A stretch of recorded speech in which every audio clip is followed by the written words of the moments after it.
Rumors Are True listeners, if you'd like to add me on Instagram and Facebook, it is at the Rumors Are True Cast. If you'd like to like and subscribe, feel free, you know what to do. If not, no matter what, I really appreciate you listening. So, again, if you'd like to add me, you know the drill. If you'd like to subscribe, you know it even better. Thank you, guys.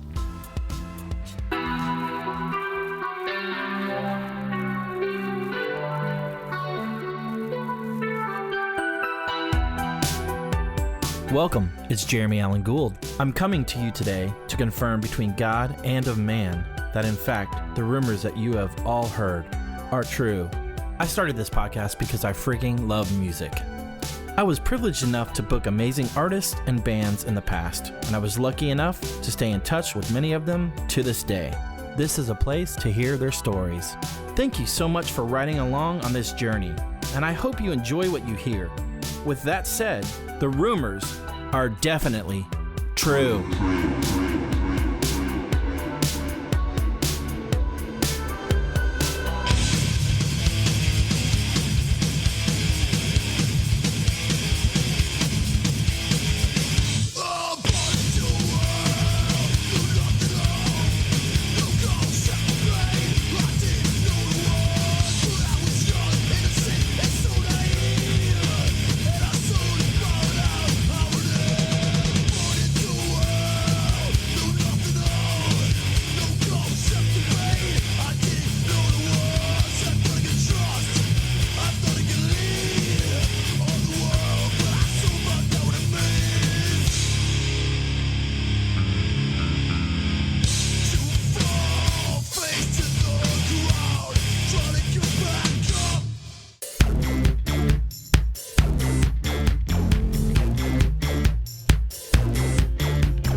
Hey, welcome back to this latest episode of the Rumors Are True podcast.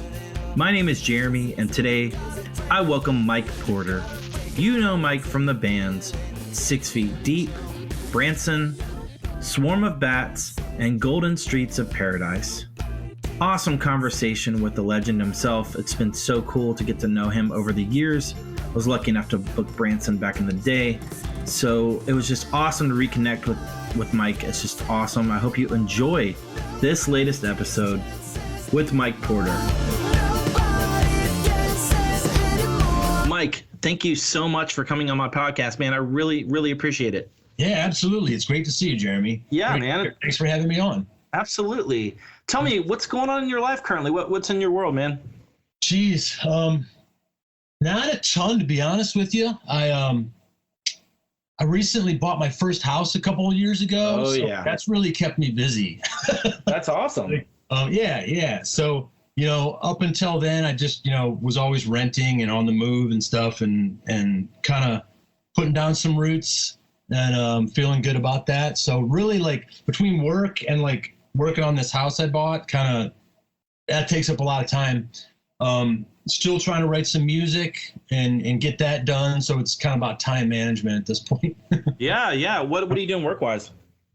I work at a electric motor shop, something I've been involved in my whole life. So, basically doing that. And there's not a lot to talk about there, to be honest. No, I get it. Well, I mean, it's something you love, though. Yeah. I mean, it's been in my blood and in my family's blood my whole life. So I love that. That's really cool. Yeah, that's rad. Yeah, it's actually a family business. 100-year-old business. Wow. So that's amazing. Yeah, I've been there on and off since I was a teenager. That's cool. So, that's awesome. You always have that something in your back pocket. So if you wanted to maybe do something else, it's always like kind of the thing that you have that, niche or that knack for, I guess. That's cool. Yeah, totally. Sweet, man.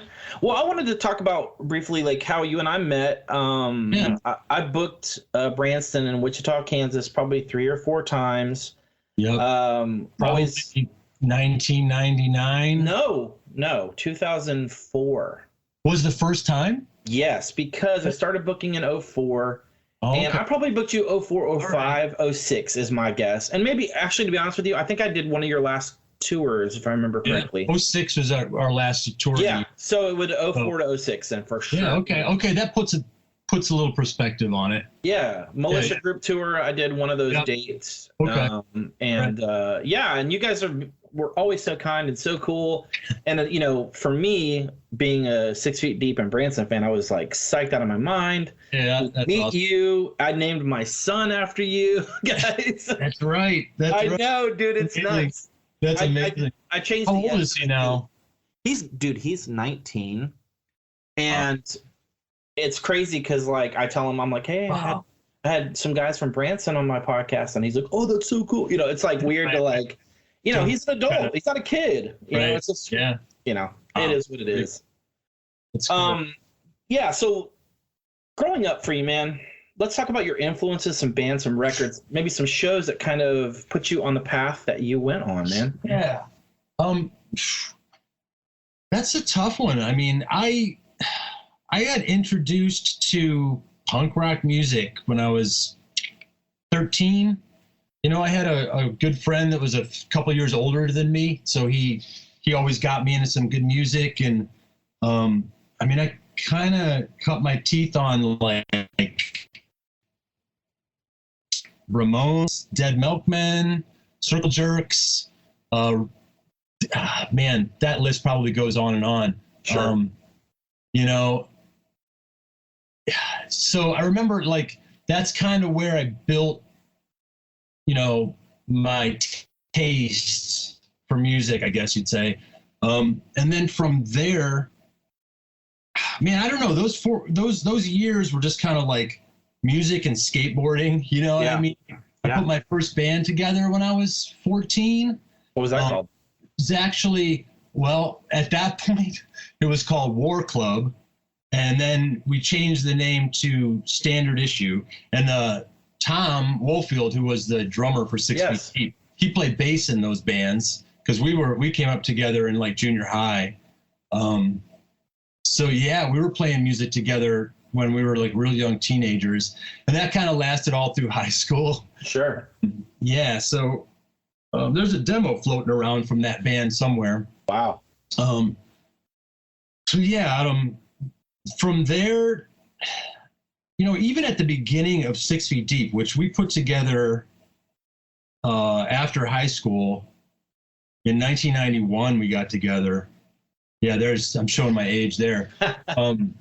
So, like, even when we put that band together, we weren't like really a hardcore band yet. We hadn't really figured that out for ourselves.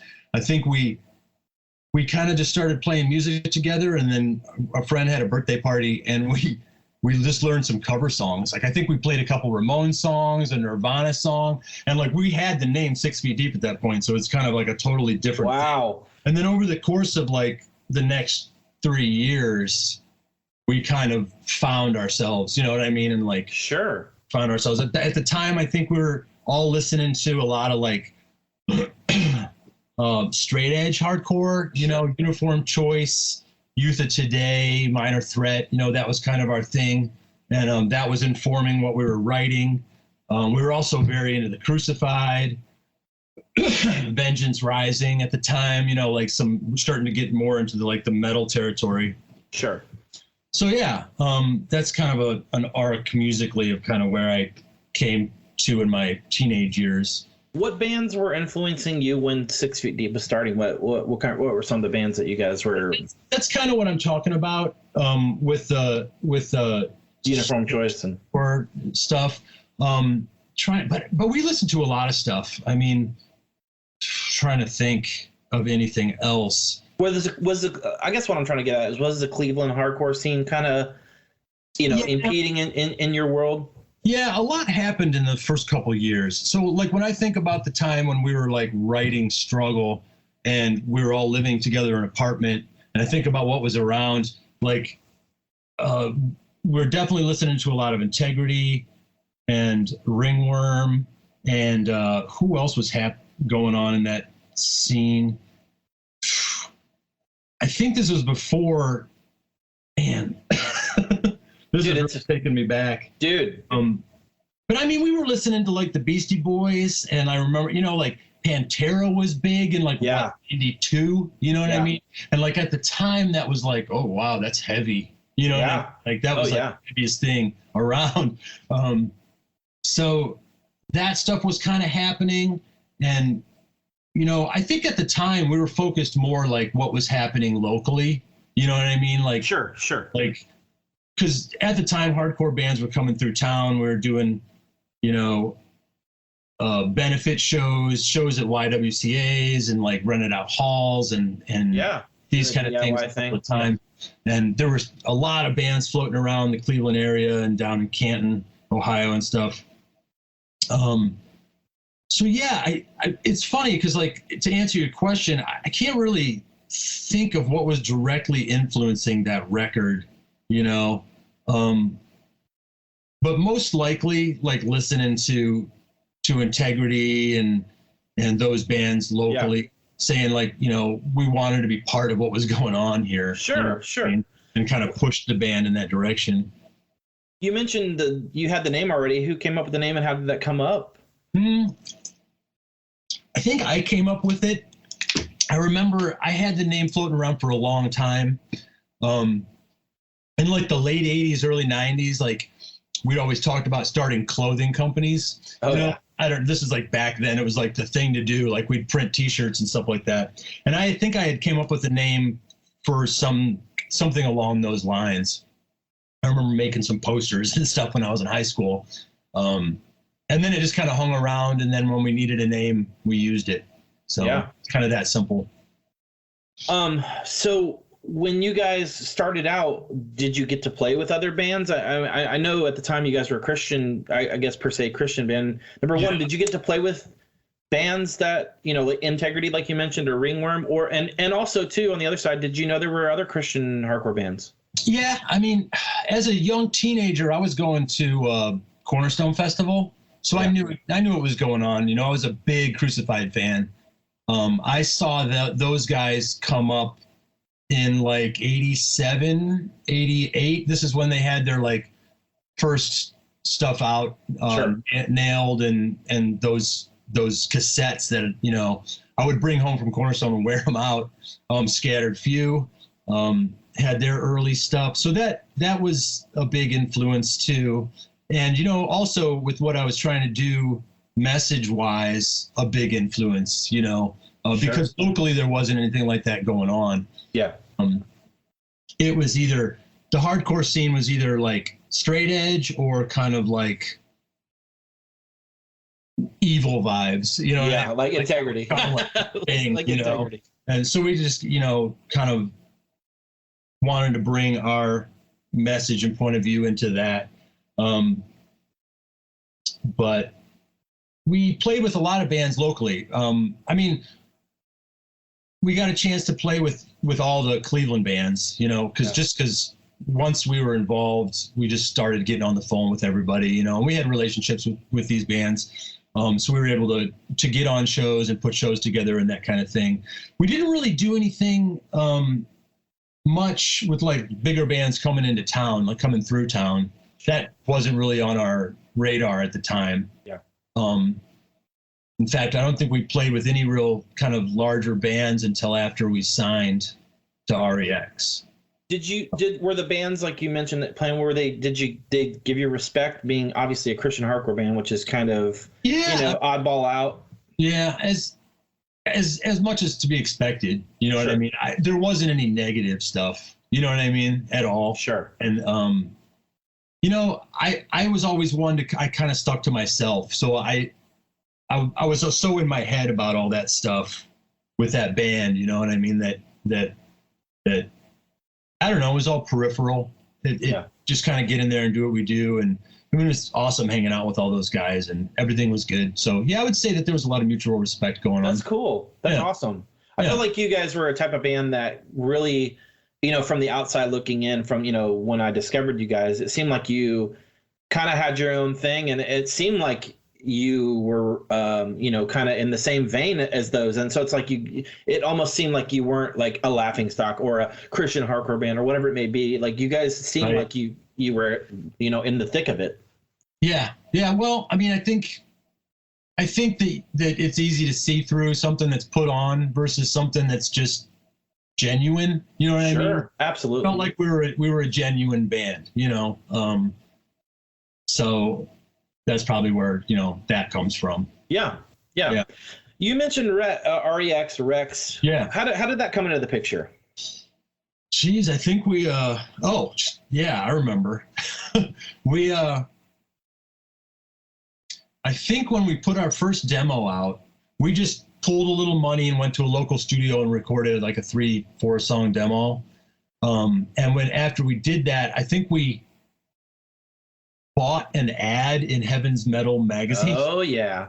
I mean, pre-internet, what else are you gonna do? Yeah, totally. So I think we bought an ad, like a half-page ad in that magazine, and also just kind of threw some tapes in the mail. But I think through that, they contacted us, and we may have sent them a tape directly. I honestly don't remember. But the next thing I remember is them inviting us to come down to Nashville and record a song. They wanted to record something newer because it had been a little bit of time. Like we had put these 3 or 4 songs out, and they sounded a little different. They were a little more, I don't know. Maybe they were a little more punky than Struggle ended up being. Sure. But so they wanted us to come down and record some of the new material, and that's what we did. We went down there.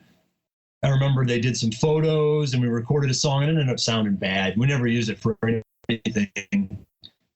Wow. So big Nashville studio. We were way out of our element. We were like, all right, and we just set up, just kind of plowed through. I think the song was Struggle, the title song off that record. And we didn't like the recording of it. Didn't have the feeling. Sure. But that led to them offering us a contract. So how old were you guys at that point? This would have been probably 92, so I was probably 21, 22. When you got the offer, did you sign it right away? Were you looking for other labels? It's funny because I think it was the only thing we really had. Sure. Offer-wise, and it was big. I mean, it's a great label at the time. At the time, like Believer was on that. I know. Sixpence None the Richer had a release on that. Living Sacrifice, so we were like, we didn't want to pass that up. Yeah. And we didn't really have any other options at the time. So absolutely. And they courted us pretty hard. I think they thought we were gonna, they could turn us into like Pantera or something. You know what I mean? Like, because these were like metal guys. These were guys who were like, yeah, this is where metal music's going, man. We got to get in here, that kind of thing. So, but it was nice to have somebody excited about it, Absolutely. and they weren't impeding on us creatively. It was kind of like, do whatever you want. Do your thing. Yeah. Put it out. So, which is ideal. So absolutely. That's why we did it. So how long after you signing with the label did you start working on Struggle, or was it already done, or how did that work? It wasn't already done. We hadn't even started it. So we wanted to record the album at a studio in the Cleveland area with this guy, Bill Korecki, who had recorded everything that Integrity had done up to that point, along with a bunch of other Cleveland hardcore bands and metal bands. So we knew we wanted to record with him. So we kind of pushed for that with the label, and they were like, yeah, no problem. And we managed to somehow get Jeff Ballou from The Crucified to come and produce it. So cool. Which was mind blowing at the time. I mean, Absolutely. it still is if I think about it. I mean, like Jeff came to Cleveland, we picked him up at the airport, and he just stayed at our apartment with us, and we drove out to the studio every day. It was great. That's amazing. And that was kind of like my first real experience recording an album in a studio, It was all new to me, and I was just singing in that band. So I didn't have a ton to do, until it came time for vocals. So it was just, hanging out and making things happen. It was great. I think we spent about a week on it, somewhere around there. Wow. I can't remember. Not long. But it all went down pretty quick. And I mean, this was pre-Pro Tools, no computers, it was all straight to tape, and Bill, the engineer Bill, knew how to get heavy sounds. I mean, that's what he did. Yeah. So we had a couple dual rectifier heads, Mesa Boogie heads, and some Marshall cabinets, and that's where just ripped it. Yeah. Looking back on Struggle, man, what are your thoughts on it? I know it was forever ago, and I know you're in a different world, but kind of just maybe your thoughts on that record. Yeah, I mean, I'll put a song on from that record every once in a while, and man, first of all, it's just tears me down a rabbit hole, just like back to then. But when I listen to it, I gotta kind of put it in the time, in the early 90s, and everything that was happening. It's a heavy record. Yeah. Almost to a fault. I mean, it's simple, it's heavy, it's sludgy. Looking back on it, I'd probably say there's 4 songs on there that I really love, and the rest of it's a little filler. Sure. But we were new to songwriting at the time too, so absolutely. It was cool. I remember all the little changes and contributions that Jeff made as a producer. That's cool. Like riffs that we had a certain way that he's like, hey, try this and do this and kind of bring this kind of into a more modern feel. And so, I mean, he definitely had his fingerprint on that. And because at the time, I think he had just recorded his Chatterbox project. Yeah. So he was kind of like bringing some of the things, the tricks he used on that record to us. And it was really cool. It was a good time. It's a great time. What was the reception like for it when it came out? Obviously being on REX, you feel like, I know we kind of mentioned you playing with some of the bands in Cleveland. Do you feel like you got, some respect from that record? And two, also like, did people from other areas be, oh, I heard it's 6 Feet Deep. How was that? Yeah, I don't remember reception. I think probably the first memory of reception of that record probably would have been when we played Cornerstone after it came out. Because we went and played Cornerstone Festival once before we were signed. And that was amazing, and we got really good feedback and reception on that. And then before that, next year, that record came out. Like, it all happened pretty quick. Yeah. So it was like amazing to see people like way into that record, and in that setting, very cool. I had another thought, but I kind of lost it. So yeah, as far as local reception, I mean, we were just like we finally have some music on the merch table, what I mean? And like, of course, everybody in the hardcore scene, we're buying up each other's records like crazy and whatever you can get. So of course, locally, people had it, you know what I mean? And check it out. I remember getting the CD version of Struggle in the mail from REX and just looking at it. It was the first of all, like CDs, these are kind of brand new. You know what I mean? Yeah. I just remember looking at the CD going, wow, this is like my music's on here, like just tripping out, So it was all just super exciting for me. And I think the rest of the band, Absolutely. Finally being able to hand somebody a record. Dude, so who were you touring with at this time? Was there anyone in particular? You know what? 6 Feet Deep did not do a ton of touring. We did like one like nationwide thing that was like 3 weeks, maybe less. Went out to the West Coast, and we just went by ourselves and played with locals. So, but But then we would do a lot of like weekends. There was like a big Christian music scene in Elgin, Illinois. There was a big band out there, and like different just pockets. So we would like take a weekend trip and we did a bunch of shows with Mortal. We did shows with The Blamed. We opened up for Bride once. It's amazing. Yeah. But like some of the bigger bands in that scene, but it was all of that was in such a contrast to what we were doing at home. Because at home we were like really involved in this like kind of grassroots hardcore scene, you know.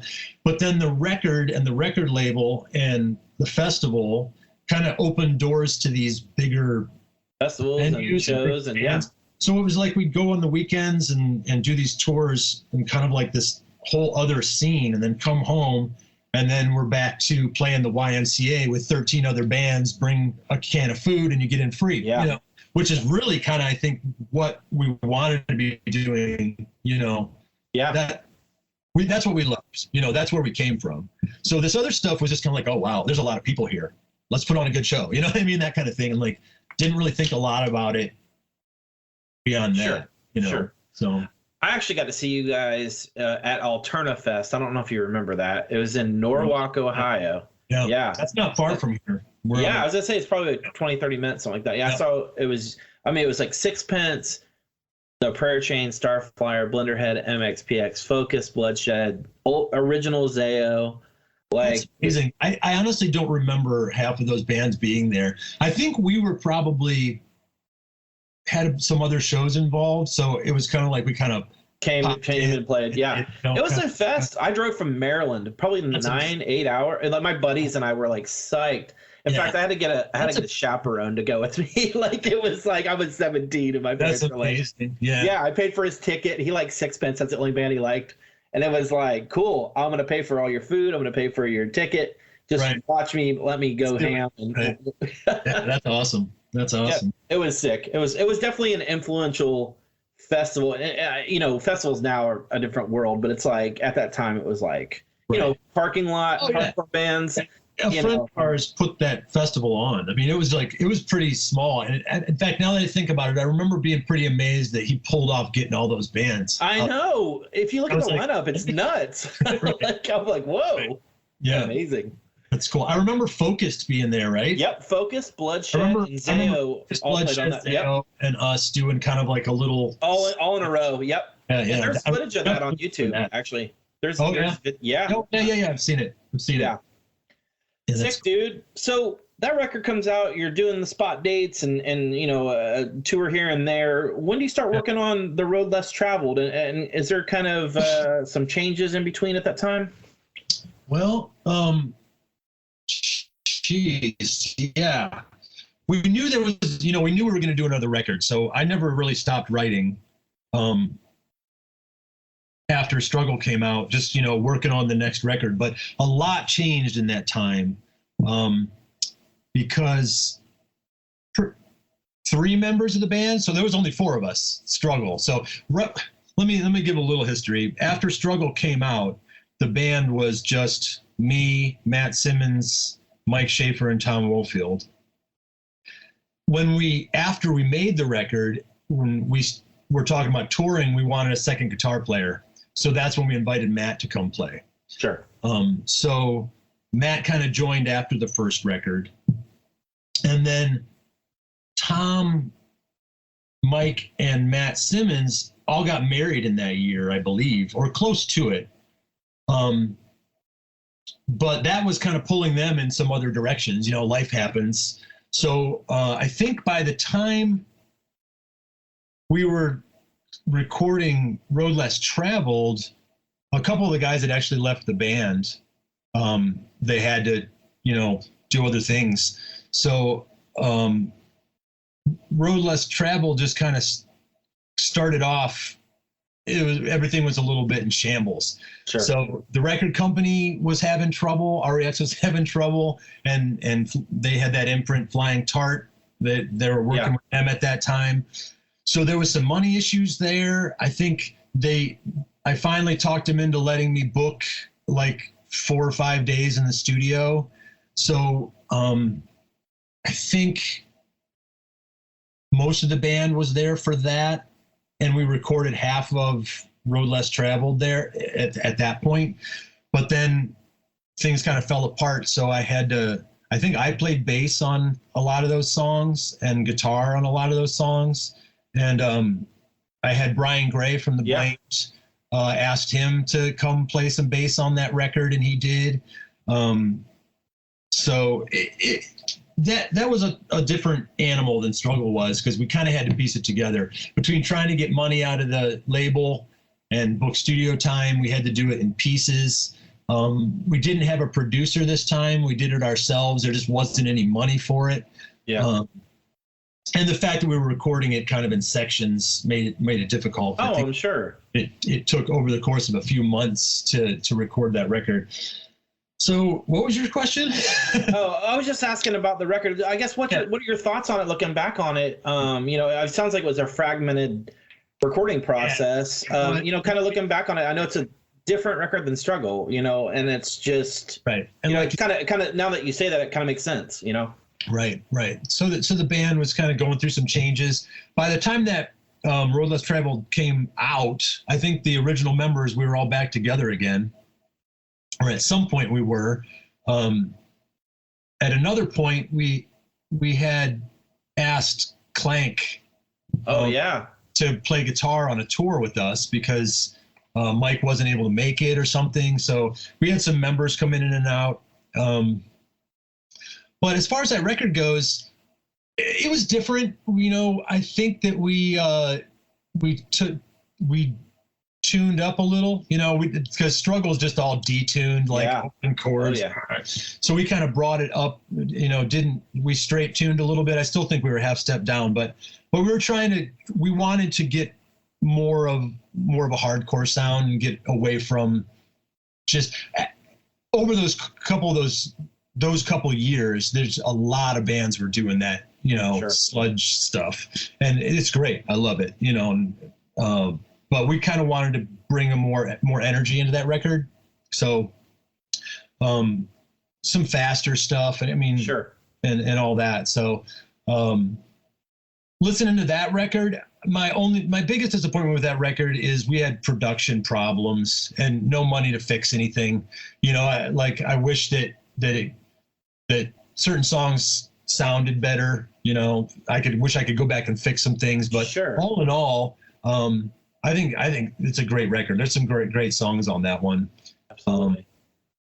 We were really excited about that one coming out. We spent a long time with our friend Keith on the artwork and preparing to get it all out. And oh yeah, I remember me and Matt Traxel were living together in a house with some other guys. I just remember writing lyrics to that record, like just sitting in my room, like writing that record. It's just like a whole time frame,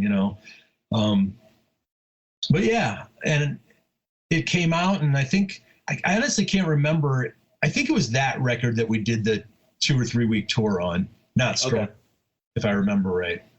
Yeah. And I think that record came out in 94 or 5. Yeah. Sounds about right. Yeah, and then I think we played Cornerstone, I think 96-ish was our last show. Okay.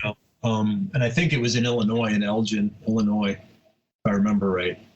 Do you feel like the band, I know you only put 2 records out, but I felt like they were pretty monumental at least for the Christian hardcore scene. Looking back on 6 Feet Deep, what are your thoughts, I guess, overall on kind of maybe the impact that you guys had? Well, it's strange because,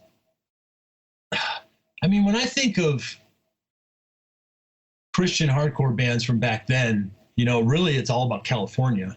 You know what I mean? You have Focused, Unashamed, Bloodshed, all those guys, and the whole Tooth and Nail thing kind of dominated it. And we were a little on the outside of all of that. We're over here on this side of the country. We're signed to a metal label, which is getting us opening spots for these metal bands, and totally. So we felt a little outside of that, I think, not in a negative way. It's just kind of what it was. I remember always feeling like we wanted to be more involved in that whole scene, but we were like a whole country away, you know what I mean? And we only really saw these guys when either we went to California to play or at Cornerstone or some other festival or something like that. So, but at the same time, it was kind of interesting to be in that position, you know? So yeah, I don't know. We felt a little bit like outsiders in the whole like Christian hardcore scene, but that was probably all in our own heads, you know? Sure. Because we were like real focused too on what we were doing locally and that kind of thing. How come Tooth and Nail was never in the picture? Do you think they were? Tooth and Nail, we had a great relationship with those guys. What's funny is like even with the Brandtson years, we would always, you know, when we were up in Seattle, we'd stop by the offices and hang out, and you know, we knew all those guys and everybody was great. But it just never really came together with us working with them.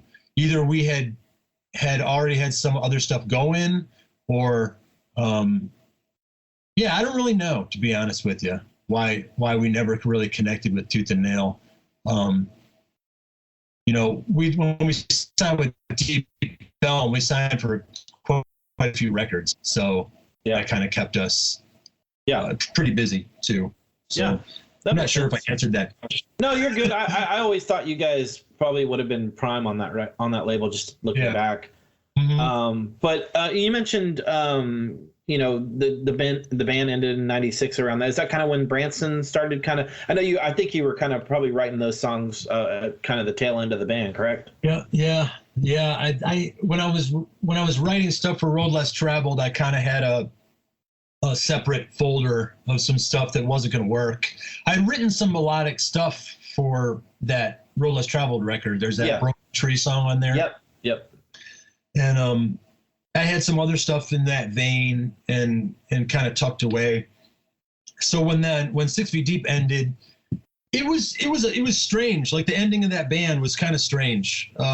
It was not only the ending of that band, but it was kind of like just a life shift, I think, for like everybody involved as well. Like, you know, we're all kind of, that was our singular focus from the time we like graduated high school until we were like 23, 24, 25 years old. So after the band broke up, I think everybody was kind of like, oh, wait a minute. Okay.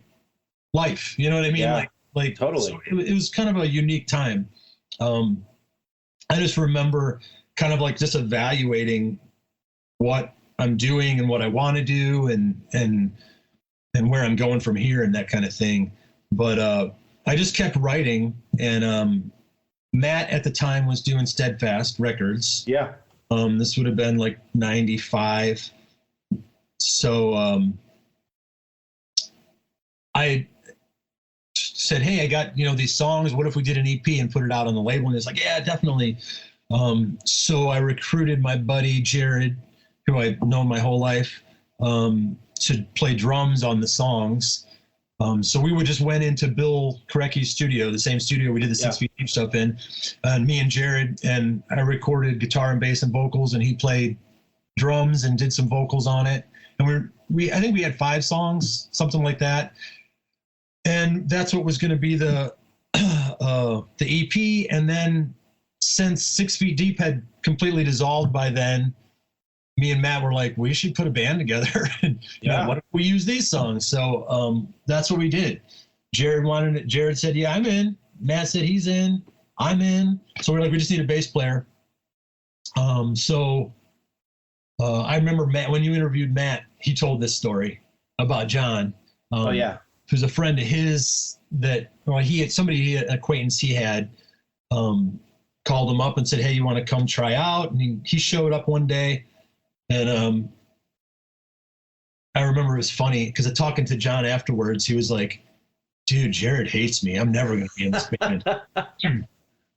Because Jared is just kind of a quiet guy. So to hear John tell it, he's like, Jared was just sitting back behind the drums, all quiet, smoking a cigarette. You know what I mean? Like, and John was like, there's no way I'm going to be in this band because Drummer hates me.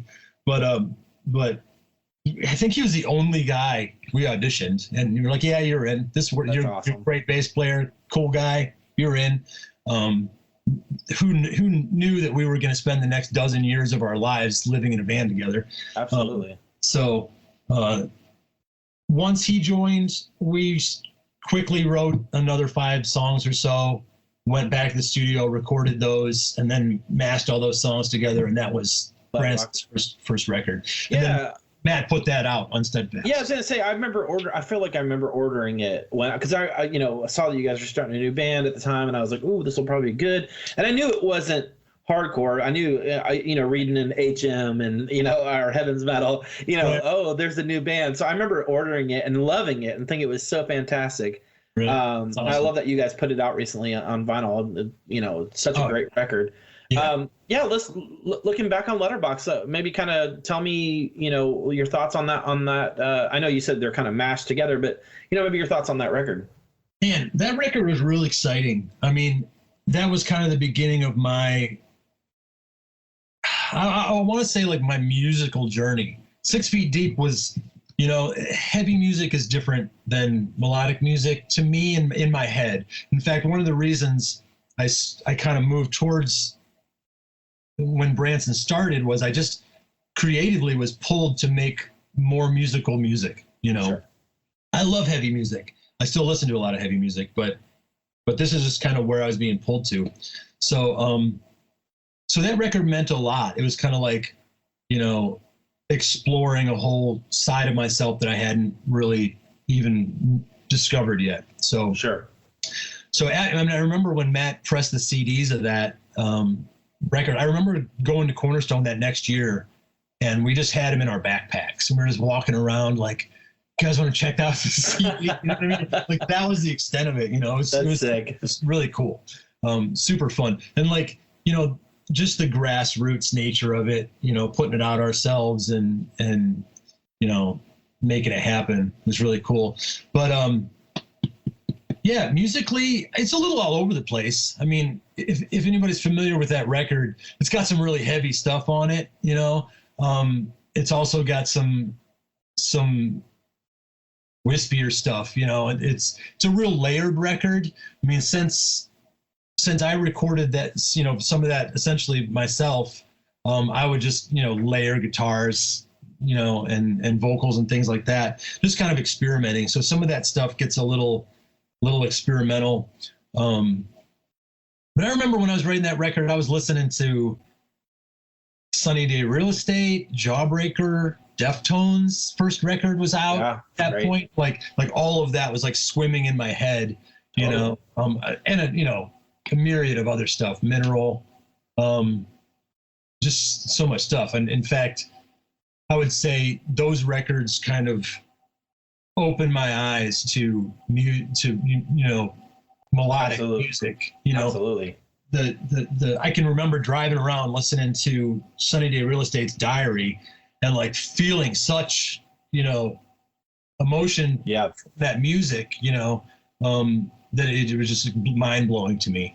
Absolutely. So that drove me to kind of write those songs. Yeah. So. Was there a drastic? I mean, did you feel like I know go from a screaming or hardcore heavy band to a very melodic?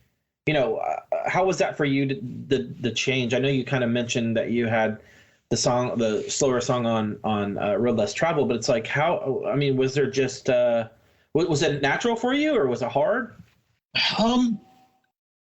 Honestly, when I was writing Road Less Traveled, I remember thinking to myself, I've written this song before. I've written these songs before. Like even lyrically and musically, I was like saying, okay, I need to differentiate this from things I've already done, which I don't think is necessarily true that needed to happen, but it was interesting that I was feeling that way. You know what I mean? That like I started feeling like I wanted to expand from that.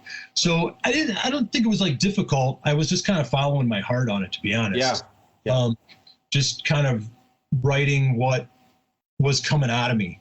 I didn't want to force anything. You know what I mean? I didn't want to write anything that wasn't kind of bubbling out of me. So that's just kind of the natural course that it took, Singing was difficult, at first, because I was kind of new to it. So just kind of figuring that out as I went. Yeah.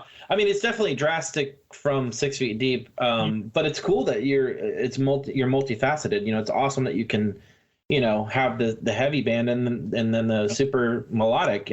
I think I remember getting some backlash. Like I was going to ask you, was there? There's a lot of people that were into 6 Feet Deep that did not like my new direction. I think, you know what I mean? I definitely felt some of that, but that's to be expected, and that's fine. You know what I mean? Yeah, like I said, it wasn't even necessarily a choice. It just kind of was what was happening in my life. Absolutely. I mean, you can't be, one way the rest of your life. You got to kind of go through those seasons and Right. That's awesome. I mean, I being a fan, I love that you went a different direction. And I feel like, the Brandtson records and the 6 Feet Deep records both hold that special place for a lot of people. So it's cool that, you were a part of that and you got to experience that, Thanks, man. That's cool. So Deep Elm comes into the picture. Yes. After Letterbox. How does that kind of come to? Same deal. Like we had the CDs that Matt pressed. So we just started popping them in the mail, We're like, it'd be great to get signed and, do some tours and make some more records. So I don't remember where we all sent it out to. Probably, what was happening at the time? Touch and Go, just these smaller labels. Deep Elm, I think we had ran across a postcard that Deep Elm had for the Emo Diaries compilations. Yep. And I think that they were advertising and were for that. Maybe I don't remember where we even got that. Maybe at a show or something. But we mailed one off to Deep Elm, and didn't really get much response from. We got some letters saying, "Hey, we're not looking for anything right now." We got some feedback. But then John from Deep Elm called and said, "Hey, let's do a song for this next Emo Diaries compilation," which I think was the second one he was working on. And we were like, cool, yeah, let's do it. And so we went out to New York to meet him and work all that stuff out. I can't remember what happened first. If we went out to New York to see the label and meet him, or if we recorded Holly Park for that compilation. But it all happened pretty quick. Sure. But virtually at the same time, he said, "And I want to release Letterbox on the label." And we were like, "Oh yeah, that's cool." We were way into that. So that's just kind of how that happened. John responded to what we sent out and was excited about it, which was cool. That goes a long way. Totally. Here's this guy that has this record label that is super excited about our music, and we were excited about what he was doing, and did very cool. Very cool. That's awesome. Yeah. So how long after you signed to Deep Elm do you start working on Fallen Star Collection? Or is that some songs that you kind of probably started writing after, because Letterbox you said was kind of a mashup. So, yeah. I'm sure we had a lot of those ideas floating around, because we recorded Letterbox pretty quick after we formed. So I'm sure we were working on other stuff. So those songs, there were probably parts of those songs laying around for that. And we recorded Letterbox originally in 97, and it came out again on Deep Elm in 98. Yeah. But we rode that record for a couple of years. You know what I mean? So I think we recorded Fallen Star at the end of 98, and it came out in 99. And we'll talk about two different records. Totally. Total 180. And I think that had to do with the fact that we found ourselves more as a four-piece. You know what I mean? Like we were writing all that stuff together. Totally. Absolutely. And unlike 6 Feet Deep, the writing in Brandtson was always a group effort. We'd all bring ideas, Sure, Jared might bring a song that he'd been working on, or I'd bring a song I'd been working on, but we'd always hash out that as a group. So I think early on with Brandtson, I kind of came to the realization that was like, you know, to make this band work, we just have to work together. Like everybody's, you know, there's always that tendency to kind of like, as a songwriter, to want to control it, you know, to say, okay, this is the song, it needs to sound like this. But like, I think I realized right away coming out of 6 Feet Deep and like into Brandtson that like, let's just write whatever this band is going to sound like.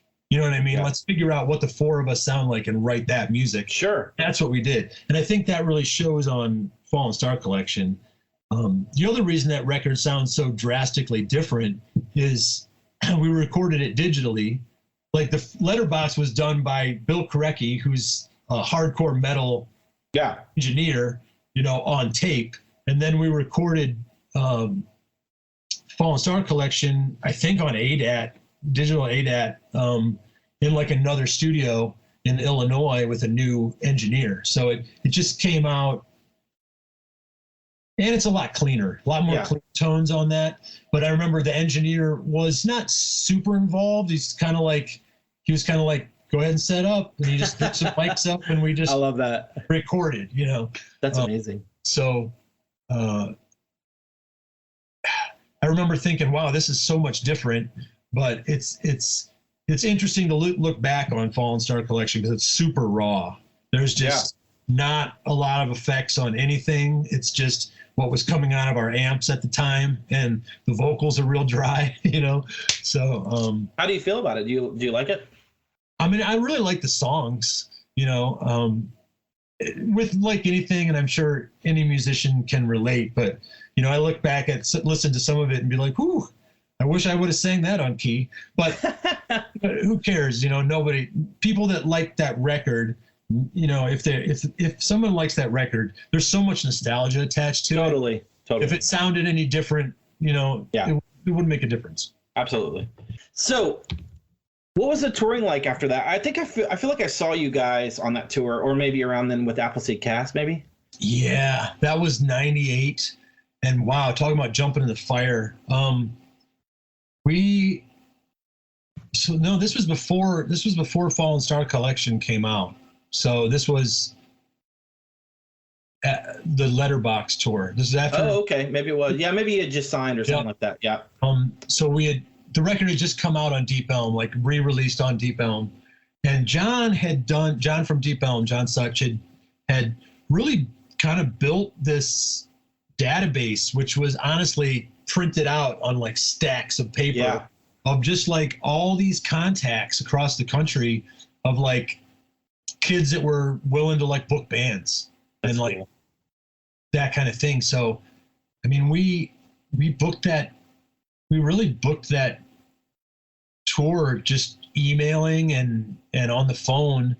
And John and his people that were working for him did a bunch of the booking on that. Anyway, it was a 3.5 month tour. Just like right out of the gate, you know, like that's a long tour. That was the longest tour we ever did, you know, consistently. And it was twice around the country, basically, and just us and Appleseed doing the whole thing. So, I saw that in Gainesville. Oh, okay. Yeah. Back.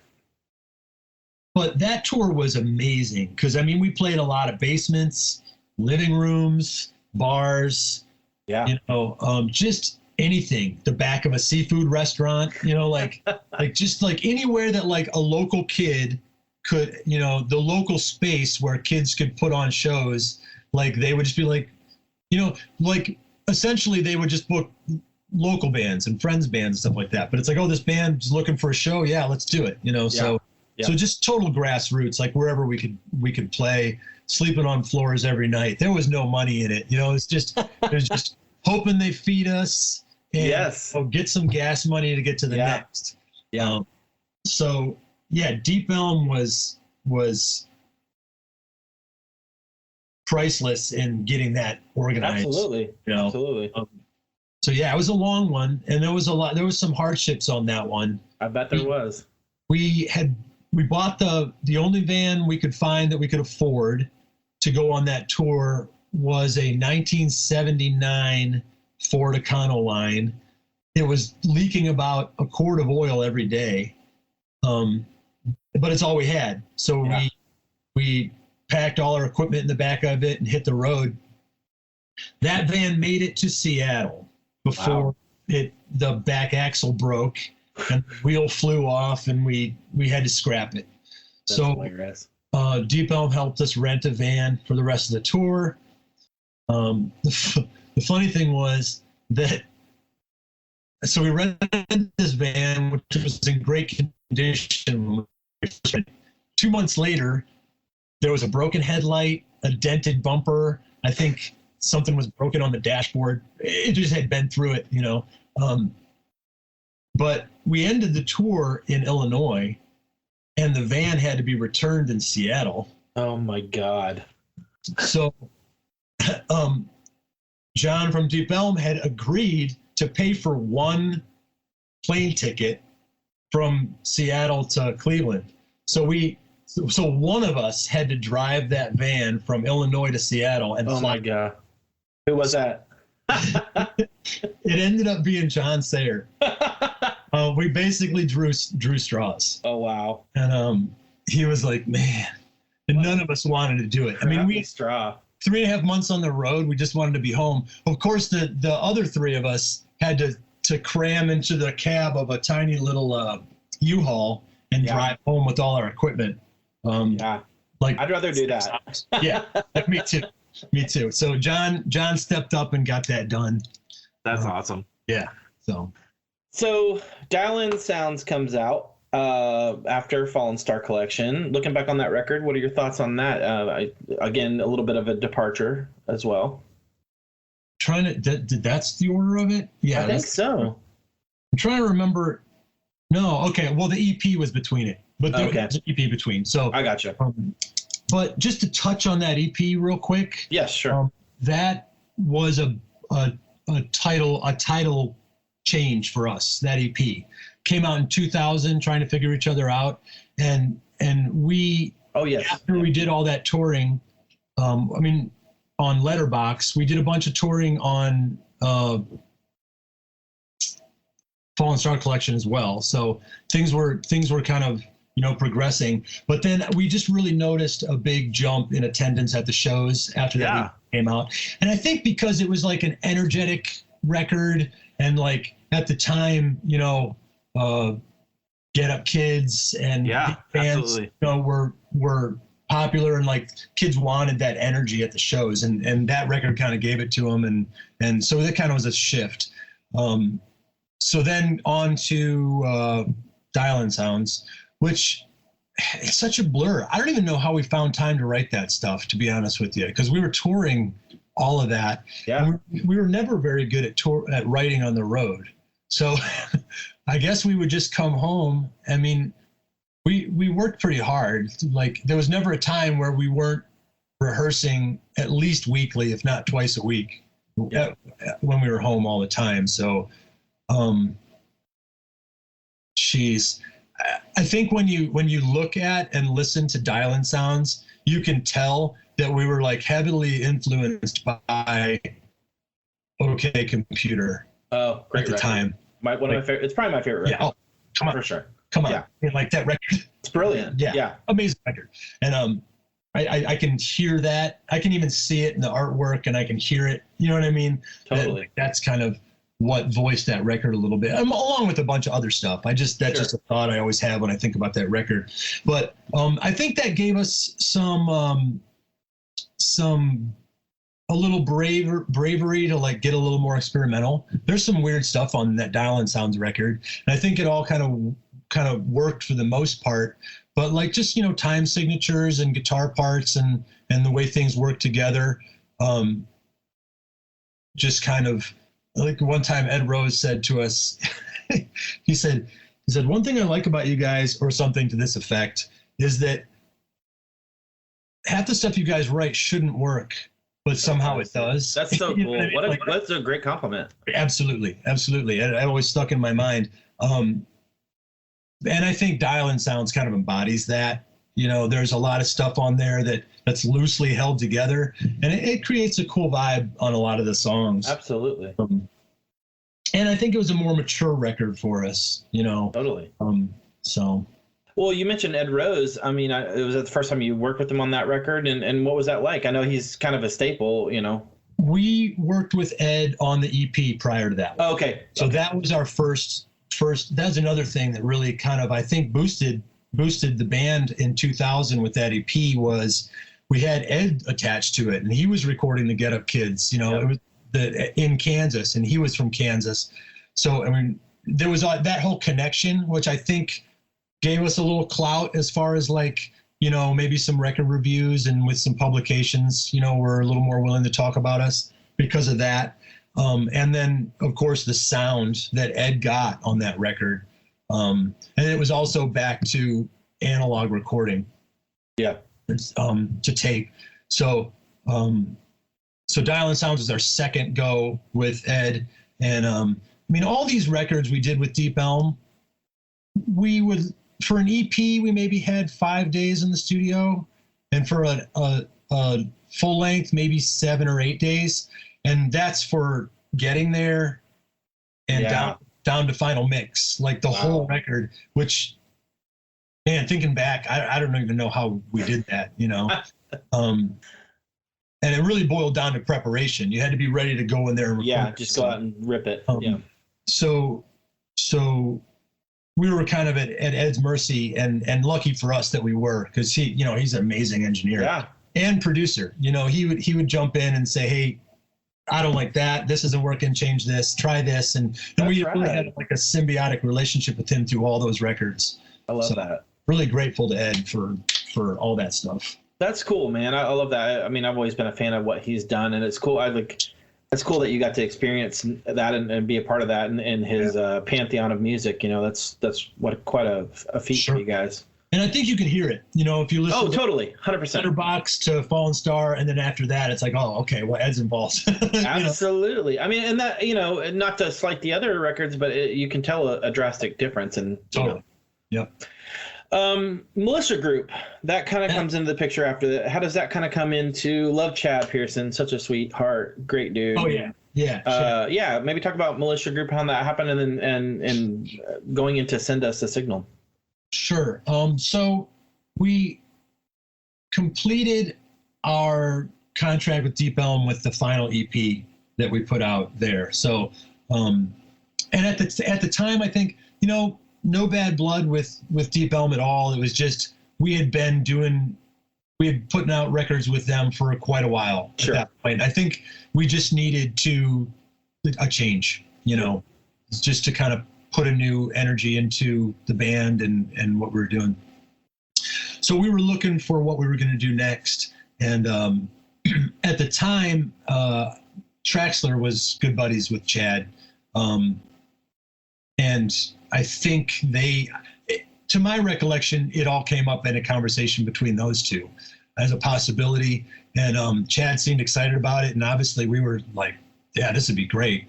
I remember being at Militia Group and out in the West Coast on a tour, and kind of solidifying that they were interested and we were interested, and then it just kind of happened. And really good for us as a band. I mean, at the time, Send Us a Signal, they put us in the studio for like a solid month. Whoa. Which to us was like a year. You know, I know.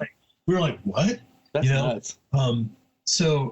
So, I mean, that all went pretty smooth with us signing with them. You know, I think it was a couple records we signed for, with some options after that. And they were willing to put some money into it, which was, you know, half the battle, bigger than what we were used to. And super exciting. So, I mean, we got to go record with Ed in Kansas, and we lived at the studio. There's an apartment upstairs. So we lived that record for a solid month. And it was amazing. I mean, no, John was still in the band for that record.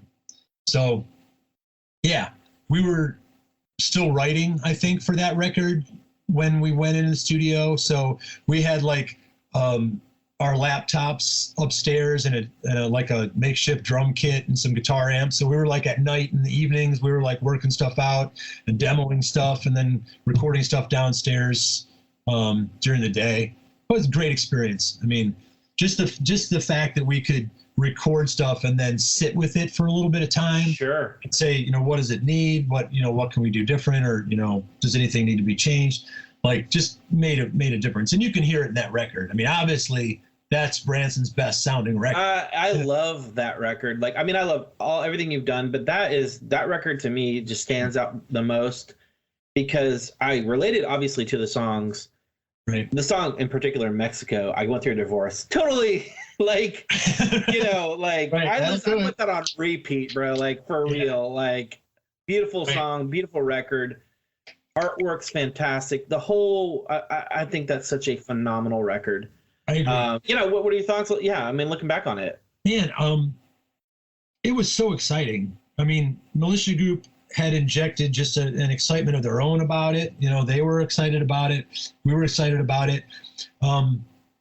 It was a little bit, kind of a perfect storm, like where we were as people, where we were as a band, the music we were writing at the time, how that music plugged into what was going on in the whole scene or whatever you want to call it, and what Militia Group had going on, and like it all kind of worked together to just be like a great release.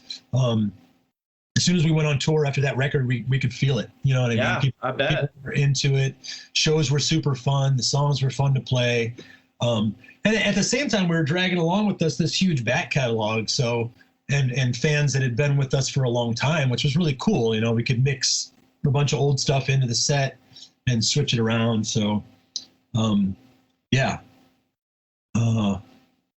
Great memories recording that record. Sleeping in that place. Yeah, I'm not really coming up with a lot of like super great details about it, but I think that's one of the tours I booked you guys on because I think you had just signed with Militia Group. Gotcha. And I went up doing the Militia Group tour with like a Cartel, Umbrellas, you guys, and I can't remember who else, but that might have. I think that was called. Was that the 30 Days and Dirty Nights tour? Maybe. It's been so long. There's a couple that we did with Cartel. We did Cartel actually wasn't on my date, but it was you guys, whatever, Umbrellas and someone else. But sure. I just vividly remember that, and I remember the poster and like all that stuff.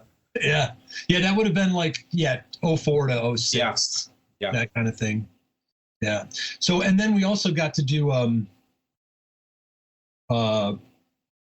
Japan for a week on that record, which was a big deal for us. We had done a couple European tours when we were on Deep Elm, 2001 and 2003. We went and did a couple of European tours, and then when Militia Group took us over to Japan with Copeland. Wow. We did a string of shows with Copeland. And what a tour. Yeah, it was great. It's great. So I mean, just a super exciting time with that record. Absolutely. You mentioned one of the guys left. Is that going to Hello Control and the record after that? I again love this record as well. Total departure from everything else, and I'm sure you probably heard the good and the bad and all that in that time frame. But yeah, let's talk about Hello Control and maybe like the changing of the band at that point. Yeah. So it's funny because that Japan kind of ties into that, because while we were in Japan, Militia Group kind of had it, took us aside and we went and got some food and was like, hey guys, this record didn't make what we thought it was going to make. We can't really afford to give you the budget for the next one. Wow. Which is understandable. Sure. If the money's not there, it's not there. So essentially they had given us the option, being like, you're free of your contract, or you're welcome to do another record with us, but we got to cut the budget in half, kind of thing. Which was a drag, but it's how things work. I get it, At the same time that was happening, John, our bass player, was about done. He, this is 10 years of sleeping on floors, brutal lifestyle, sleeping on floors, living in a van, writing, trying to get a job every time you come home so you can pay rent, sure. all this stuff, difficult. So anyway, he was married, and I think he got married in 2000, if I remember right. And so it was a few years later, and it was just time for him to move on. So we were at a little bit of a crossroads. The three of us were like, well, what do we want to do here? We were a little road weary ourselves. But I don't think we were ready to give up on it. So we were like, well, let's think about getting another bass player and doing another record. We're used to doing records on shoestring budgets, so this shouldn't be a problem. It'll probably still be more time than we're used to, So our good friend Adam Boos, who was in a local band called Furnace Street here that we've been friends with for a long, long time, is a bass player as well as a keyboard player and a drummer. And we basically said, hey, would you be interested in joining for this record? And he was up for it. So he joined, and we're like, well, we need to write. We really didn't have anything, worked on for the record. That touring for Send Us a Signal was a lot. So we hadn't done a lot of writing in between. So we're trying to figure out what we were going to do. At the same time, we kind of felt like this might be the last one. I don't like to kind of put, importance of money on music at all, but sure, we knew at the age we were at, we were in our 30s at this point, and we knew that if after this next record we were in the same position that we'd been in after every other record, that we wouldn't be able to keep doing it. It's time. So knowing that, we kind of said, you know what? Let's take some chances. Let's just mix things up, let's say, let's just do things we wouldn't normally do. That's kind of was the attitude. Let's just do things differently. Yeah. So one of the first ways that manifested was we had a bunch of songs that, like, Jared and I, because we lived together when we weren't on the road, we would just record in GarageBand. Like in the evenings, we just have a few beers, and like would almost turn into a game where I'd go into the bedroom and I'd record. I'd lay down like a drum track, and I'd come out, he'd go in and lay down a bass track. We'd just riff off each other. Yeah. So we had like this kind of folder of songs from doing that. And one of those songs was Nobody Dances Anymore. Yeah, great song. And we started talking about what we were going to do on the record, and we had been getting together and writing, so we had some ideas from the other songs. But I just remember the conversation around this song and be like, what if we did this song? And it was kind of like a laugh. We were like, yeah, because the demo version was way even farther the other direction. So because it was kind of a tongue-in-cheek thing when we first did it. It was for fun, just for fun. But that was kind of the vibe we were going for. We wanted it to be fun. So we were like, well, let's mess around with this. And I mean, at the time, what was going on in 2005, 2006 musically? Yeah, things were weird. It was a weird time for music. What did you have? All these emo bands were going more rock. Yeah. All the rock bands were going more disco? You know what I mean? Like, yeah. Franz Ferdinand and the Killers were huge, doing this kind of dancey disco sound. We didn't really want to go backwards in our sound. You know what I mean? We were having fun with it. So needless to say, we just kind of rolled with what we had. Sure. And made it fun. So I don't know what I'm getting at here. So the process of that was and then Adam was also, he's an electronic musician primarily. So we wanted him to bring that into the band. Electronicness, yeah. If he's going to be in the band, we're bringing in not just him to play our bass parts, not him to play John's old bass parts. We're bringing him in to be part of this band. Sure. And we've always been a band that writes as a band. So we encouraged him to put keys, put some programming, percussion, whatever he felt to, would add to the song. And so he did that. So there's that element into those songs as well. And I think, we were all there too, because, we were demoing now in GarageBand with all this software at our fingertips, you know what I mean? So we were using more keyboard sounds and things anyway. So by the time we got to the studio for that record, we had, you know, just a bunch of loose demos, and Ed at the time was down with, you know, the weirdness of it. He was like, yeah, this is cool, you know. So I think we had a couple weeks to do that record, and I remember there's a little documentary of recording that record floating around. I haven't seen that. I would love to see that. It's actually there's a DVD that comes with the Japanese release of that record that it's on. Okay. And then I think it's on YouTube. I think there's a shorter version of it on YouTube. But anyway, because that exists, I have a much clearer memory of that studio experience.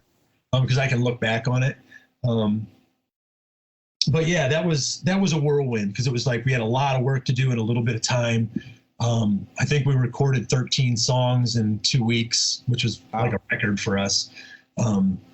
So we were working with Ed during the day, and I think there was a apprentice engineer there that we were working on a couple songs in the evenings with. So we were like real busy. It was real exhausting, but I think we left there with 13 songs. And I can't remember how many are on the record, somewhere around there, 12 or 13. But yeah, we got some all over the place feedback record. The thing that was so bizarre about that is, I think it alienated some of our, you know, fans that had been with us for a long time. Yeah. But it opened us up to a completely new fan base, a younger fan base. I mean, between Nobody Dances Anymore and Earthquakes and Sharks, those, I mean, arguably our biggest successes, if you want to look at exposure, you know. Sure. I guess how do you quantify success? But as far as like a band getting exposure, that was our biggest experience. Militia Group made a video for Nobody Dances Anymore with everybody dancing in it, which was amazing and kind of hit at the right time. Yeah, because it was all over MySpace and YouTube, you know what I mean? And like people loved it and we loved it, and it was a lot of fun. So that got some attention. And then Earthquakes and Sharks got picked up by a radio station in San Diego for rotation, which, I mean, that's amazing for us. We never got video rotation. I mean, it was a big station in San Diego. They actually invited us to come down and play at Mission Beach and do this big show that they were promoting, because the song all had to do with Mission Beach in San Diego and California and all that. So, I mean, that was like a huge thing for us. So it was a weird juxtaposition of, we're getting a lot of negative feedback about the sound of the record, but we're getting a lot of positive feedback about the record from new fans. So it was a little strange, but we did a bunch of touring on that. I mean, we toured our butts off in 2006 on that thing. Did a tour with opening for Paramore. Whoa! But that was like right before they hit big. I mean, they were popular, but not like not massive. Now. Not arenas. Right. But we were playing bigger venues with them, which was really cool. It was us and Rocket Summer. Oh, nice. Yeah. And that's the other band that was on it. Rocket Summer was on. Yeah. Okay. On that Militia. Yeah, we did some stuff with some different tours with him. So there was a weird juxtaposition of opinions. How do you feel about it? I think it's a fantastic record. I say that because, yes, it's different and it's not the norm, but I love that you guys wrote what you wanted to write, which it seems like you did. And looking back on it, those songs are memorable, like for real. Yeah. Well, what's funny about the record is I think we did ourselves a little bit of a disservice by front loading that record with all the weird stuff. Like, it's all right out the gate. I get it. You know what I mean? Like, if you listen to the second half of that record, it's pretty straightforward Brandtson stuff, you know, Brandtson 2005, you know what I mean? Yeah. But we front loaded that record with like with the hits, with the real dancey electronic stuff, and I think people like had a hard time giving the second half of the record the second half of the record the chance after that. You know, if they weren't into the first half, it was like okay. So that the other thing I wish we had done differently with that record is we didn't have Ed mix that record. And I think that if we had, it would have fit into the catalog a little better. Man, looking back, that's my biggest regret with that record. I wish we would have had Ed mix it. And the reason we didn't is because I think the connection with the guy that did mix it was through Militia Group. And we liked the idea of doing something different at the time. I think our frame of mind was, try something else. Let's shake this. I get that. So that's why we did that. But in hindsight, I really wish Ed had mixed that record. I think it would have sounded a lot more like Send Us a Signal sonically. Also, little tidbit, when Matt re-released that on vinyl, most of those mixes are Ed's rough mixes. Oh, wow. Because when we left the studio, he like rough mixed it so we could leave with a copy. And so if you listen to the vinyl version of that, it's different mixes than on the original release, which is kind of fun.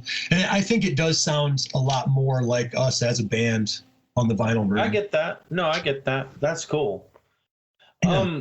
So at this point, record comes out, you're getting the mix, you know, like you said, the people love it, people don't like it, that type of thing. Is that kind of what, you know, I guess essentially the band kind of ended after that? Was it kind of just that point where you were like, well, this isn't working? Yeah, well, 2006 was a huge year because a couple of things happened. Like I said, even though, you know, some of our older fans were feeling alienated by that record, we had got invited to do a TV show on MTV2. I think it was like I think it was called the Dew Circuit Breakout. It's like Mountain Dew sponsored. But like we got to be on MTV and go to New York for a few days and like kind of film this. It was almost like a reality show. We had to do like a lot of these little competition things, and I mean we were way too old to be doing that. Like we were doing this with these other younger bands, but we're running around New York City. We played Earthquakes and Sharks through like little mini amps on the top of a double-decker bus, open air bus, driving around New York City. It was crazy. But that kind of exposure, you know, at the end of the show, all the bands, we did a show in the basement at CBGB's. I don't think it was in the basement. Smaller stage at CBGB's or something. I can't remember. For some reason in my mind it was a separate room, but I can barely remember. But we got to do that, and so we got a lot of exposure from that. At the same time, we were being courted by Sony. Wow. They had like flown out to Cleveland and taken us to dinner, and like we're really kind of like tapped into Nobody Dances Anymore and like what was happening with that and Earthquakes and Sharks, and they were talking about offering us a contract while we were doing all this touring. I remember it was just a whirlwind. Like I said, this is our biggest opportunities we'd ever seen on a record that people that we had been playing music for didn't really like. So it was a bizarre year. Sure. So we were kind of like pushing towards a next step as a band. But by the end of that year, we got home like right before Christmas after touring all year. And I think right before that, we had done a show in New York City and the Sony guys came out and we were it felt totally different. Like they weren't feeling it. Like they had moved on to something else. And I remember they were talking to the Faint at the same time. Oh, wow. They were talking to us. And the Faint were already like huge at that point. But anyway, long story short, by the time we got home, all of those like opportunities, like the radio play in San Diego and the buzz off the MTV thing and the Sony, it had all just kind of fizzled to nothingness, you know? So we got home right before Christmas, like those opportunities had kind of dried up. And I remember we were exhausted from that year. I just remember we got home, we loaded the equipment into the practice space, and we just went our separate ways. Wow. Like for like a while, a couple months. I don't think we talked much, or, you know, Jared and I lived together, but it was just kind of like, we need to find jobs so we can pay our rent, that kind of thing. So at the end of that too, I think 2006, there was a lot going on with Militia Group. I would never want to speak for them. I don't know what was happening, but it wasn't long after that Militia Group kind of dissolved, as well. So there was it just kind of all unraveled towards the end of the year. That makes sense. And then of course we already knew going into that record that if that's the position we were going to be in, that we probably aren't going to do it again, you know? Yeah. So that's kind of what happened. We did one final local show, February of 2007, and that was it. That was our last show. So at the Grog Shop in Cleveland. Do you miss it? The Brandtson shows? Yeah. I mean, the fact that is evidenced by the fact that we did Swarm of Bats afterwards. Yeah. Because the whole reason that band even existed is we were like, why aren't we playing music together? Like, that's what we wanted to be doing. So it was pretty much, John was back wanting to play. And so we moved Adam to drums, and Jared was kind of done with it. Jared got married that year. So he got married and he just like moved on with his life. He's got a couple kids now. And so he totally understandable. That's behind him. All good. But the rest of us wanted to keep playing. So we just got together and just started writing some songs, and it was all just like garage punk, like whatever came out, you know, whatever happens. We're not trying to write to sound like, you know, we're not trying to write to sound like Brandtson. We're just trying to write music and have fun. I mean, the whole goal there was to, you know, maybe if we get enough songs together, we can book a show at the dive bar, you know, and play. So that's what that was all about. So do you get a full length with that, right? Yeah. We actually did 2 records, but the second one hasn't seen the light of day. Oh, wow. I mean, that's cool that you could still do music and not feel the pressure of, you know, the label or, you know, whatever it may be. I'm sure that was probably freeing for you. Yeah. I mean, it's freeing. It's limiting too, in a sense that, you know, you got to justify the time, spending all the time on it. But it's what we wanted to do. And we just recorded it ourselves on a laptop. So that was exciting to kind of figure out and do. So yeah, I think we did a 10-song record with that band. Yeah. And then you also did Golden Streets of Paradise. Let's talk about that a little. Well, so we did that record with Swarm of Bats. Then we were working on a second record with Swarm of Bats, which wasn't really a record. It was a 20-minute EP, but it was one song. We wanted to do a 20 minutes. We envisioned like one side of a 12-inch just being like one song. An opus. Right. An opus. That word was used. Me and Adam essentially were the ones that were kind of heading up the recording. Adam was heading up the recording of the Swarm of Bats, actual recording of it, and I was helping him with that. So it was kind of the two of us that kind of got. We ended up with that project in our laps to do that Swarm of Bats thing.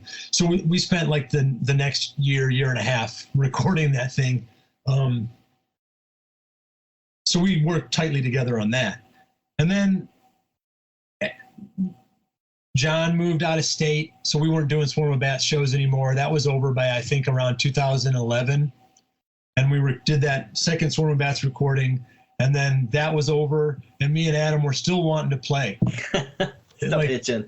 We're still itching, yeah. So we're like, well, we could just do it the two of us. Matt was busy with other stuff, you know, at the time. So me and Adam were like, well, what if we just kind of I'll play guitar, you play drums, and we'll do some like electronic tracks. Yeah. Keyboard, bass, and we'll see what we can do, you know. So we approached that as a pretty noisy project. Like we recorded an EP with that, and we went to New York to record it with a buddy of ours, just on a weekend, laid down some songs, and it was real kind of raspy, you know, distorted bass, keyboard bass, and and I don't, direction wise, I think again, we were just kind of writing what was coming out. In my mind, I wanted it to be a little off-putting, like, you know what I mean? I just wanted I get that. Driving and like a little more punk rock, you know, like let's just kind of make it, you know. Of course, that by the time we recorded our first full length with that band, we had kind of evolved in our minds to wanting it to be a lot more musical, which shows on the album. Absolutely, I think they're great. By the way, I mean, thanks. Yeah, appreciate that. Yeah, I love that you've kind of had all these facets of your musical career, and it's all come out in various ways, you know. And it's cool that it's not just the norm or the status quo. You know, you're always kind of pushing the boundary. Well, yeah, I don't look at it so much as pushing a boundary. I mean, I appreciate that, and that sounds great and cool and everything. But for me, I think it's more about like working with, you know, who are we working with and where our heads at the time. You know what I mean? And like with Golden Streets, Adam and I mean, Adam, the drummer, is the same Adam that played on Hello Control. So at the time, it was kind of the writing was out of necessity. Like, we don't have a bass player, so how are we going to do this? And when we started doing shows, we were just like pumping a recorded bass track through an amp on stage and playing to it, you know. Adam would just play drums to it, and that was that. So yeah, no, I appreciate that. That's cool. That it is been a pretty diverse catalog. If you really that's great, though. Think about it all at the same time. No, it's cool because you know, you're not just sticking in this pigeonholed world. You know, you were created with this artistic, you know, value, and I think it's cool that you do that in many ways. Yeah, cool. Thanks, man. I appreciate that. Yeah, man. So let me ask you this. Sure. We've talked about your extensive catalog here. What's your favorite record and maybe your favorite song that you've been a part of? Favorite song? Man, I think it's hard to answer the favorite record thing because I think the best record, in my opinion, the two best records that I've put out are probably Send Us a Signal and Throws. Very good. But I'm coming at it from a totally different space. You know what I mean? These two records sound great to me sonically. Yeah. There are certain things that when I listen to, I'm pleasantly surprised that came out of me. You know what I mean? I'm like, wow, that's cool. Wow, that sounds great. You know what I mean? Like, totally. It's kind of weird to say and hard to put. No, I get that. But like, I get that. But like, I'll hear stuff and I'll be like, oh, I'm proud of that. You know. But right now, for some reason, when I think of a favorite song, the one that's popping into my brain is now I got to figure out what it's called. Track 2 on Send Us. Oh yeah, what is that? Jared sings it. It's mellow. Dun, dun, dun, dun, dun. It is drawing a line in the sand. Yeah, drawing a line in the sand. For some reason, I've always loved that song. Great song. I remember when we recorded it, Ed was like, he had this epiphany. He was like, "Oh, we're going total '70s vibe on this song." So, and that's how he approached it. With the bass, bass kind of has a round sound. Yeah. But when I remember listening to that record after we recorded it, going, I can't believe that song is us. Like it's so that's pretty. So cool. You know, like the harmonies are great. The vocals are kind of understated. So I'd probably pick that one right now. Yeah. Let me ask you, this is a hard question, but looking back on, you know, kind of, like I said, your discography, your musical career, how do you feel? Do you feel like you made some sort of impact, some sort of, I don't know. I feel like you have personally, you know, for myself and a lot of people who listen to this podcast, you know, you obviously have been in some bands that we revere and we love. I mean, look from your perspective, how does that feel or looking on that? Interesting. I mean, I definitely feel that with 6 Feet Deep, and I feel that with Brandtson, mainly because I get feedback about that stuff, like, you know, people talking about stuff, especially with all the vinyl releases. I mean, Matt Traxler has made all my He's the man. vinyl He's the man. come true. I mean, like when Brandtson ended, we had one vinyl release, which was the EP that Matt put out back in 2000 on Steadfast. And since then, well, no, because Dream Over. Yeah, I have the Send Us a Signal. Yeah. Put out Dial and Sounds and Send Us, which amazing. Thanks to him so much for that. And then Matt's just gone wild and put them all out on vinyl, and I get so excited about it. It's amazing. He'll send me artwork, and I'm like a giddy, Good for you. That's great. Yeah, it's awesome. So because of those vinyl releases, I think I get a lot of feedback from people that get re-excited about them. And I can see that that band meant something to a handful of people, which is amazing. And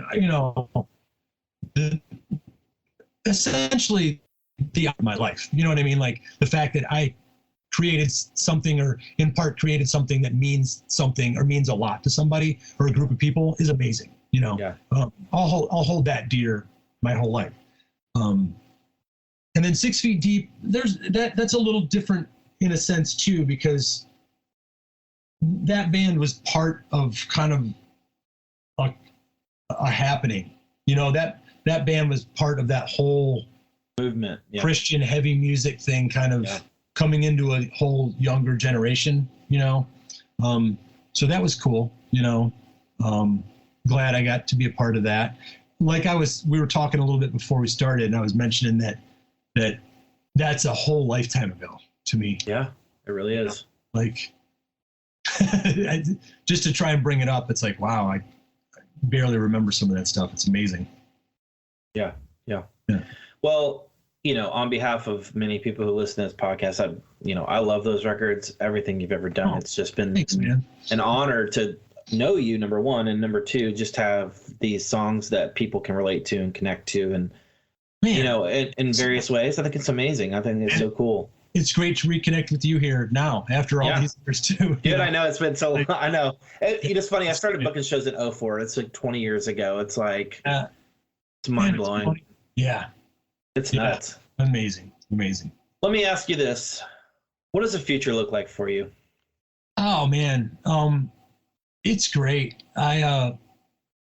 To be honest with you right now, where my head's at, I'm still writing songs. I'm sitting on a handful of song ideas, trying to figure out what I want to do with them. I'm 52 now. You do not look 52. Appreciate that. But I'll tell you, I just trying to, I don't have any problem being 52 and getting older. It's life. But I try and figure out what does my life look like in my 50s? What do I want to be doing with my time and energy and creative space? So to be honest with you, I'm not sure, but I'm not in a crazy hurry to figure it out either. Adam and I might end up writing some more songs, maybe not. I mean, he's got another project you guys should check out called Bias Selector. Oh yeah, I've seen that name. Fun. It's like industrial funk dance music. It's insane. It's great. So there's a chance we might do some more stuff together. I really don't know, but I'm excited that the possibility is there. That I'm happy that I still have songs happening in my head too. So awesome. We'll see. I'll let everybody know if I'm going to release anything else or record some more music. Very cool, Mike. This has been so cool. Yeah. I mean, I like not only reconnecting, but just being able to hear these stories that, I know are going to mean a lot to some people and myself as well. I just really appreciate your time and you just coming on my podcast, man. Yeah. Thanks so much for having me, Jeremy. Love it. Awesome. Cool. Well, hopefully we'll get to see each other in person in the future. Yeah, absolutely. All right, take care. Thank you. Man.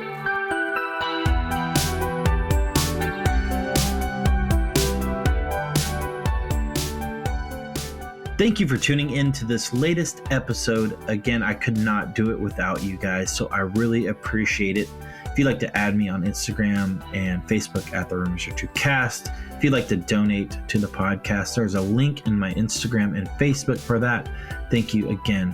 Mike Porter, thank you so much for your time. It's really cool to get to talk to you again. It's been a while.